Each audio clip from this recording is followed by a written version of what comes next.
If your skin is stinging, tight, flaking, and you're still reaching for your actives, pause. Your skin barrier is the outermost layer of your skin. Its job is to keep moisture in and irritants out. When it's damaged, you're gonna see signs like redness, irritation, itching, flaking, peeling, burning, stinging, you name it. And that can happen with products, that can happen just as it is with skin. If it's damaged badly enough, it could also be stinging and burning just with you adding water to your skin. It can get that bad. But it doesn't have to get that bad for you to need to stop actives. A 2018 review noted that a disrupted barrier increases transepidermal water loss, TEWL. It impacts the pH regulation of your skin. It heightens the risk of irritation and inflammation. If you're brown-skinned, inflammation increases pigmentation. So what happens when TEWL or inflammation sets in? With TEWL, your skin dries out faster than it can replenish. That makes it vulnerable to a lot more damage. A lot more irritants can actually get in. It leads to a cascade of inflammation. Any inflammation that you have will also trigger an immune response that degrades collagen. It slows healing. It increases barrier dysfunction. With a disrupted barrier, with dryness, peeling, etc., you always tend to notice more fine lines, more wrinkles around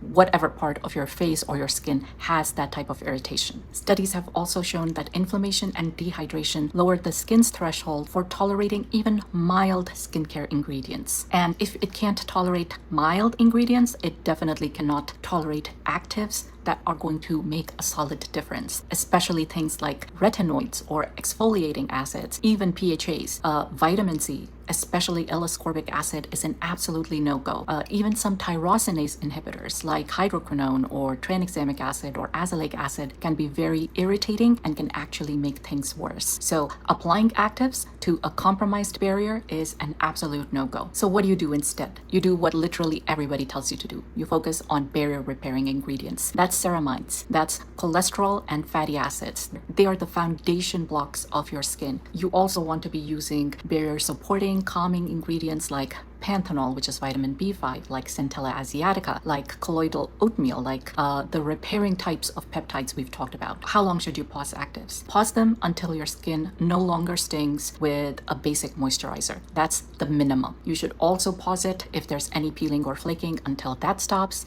Pause it until you can tolerate a plain cleanser and a moisturizer routine with zero reaction. If there's any redness or whatever, then you want that to go away before you reintroduce actives. And when you do reintroduce them, you want to do it one at a time with the lowest frequency and strength possible.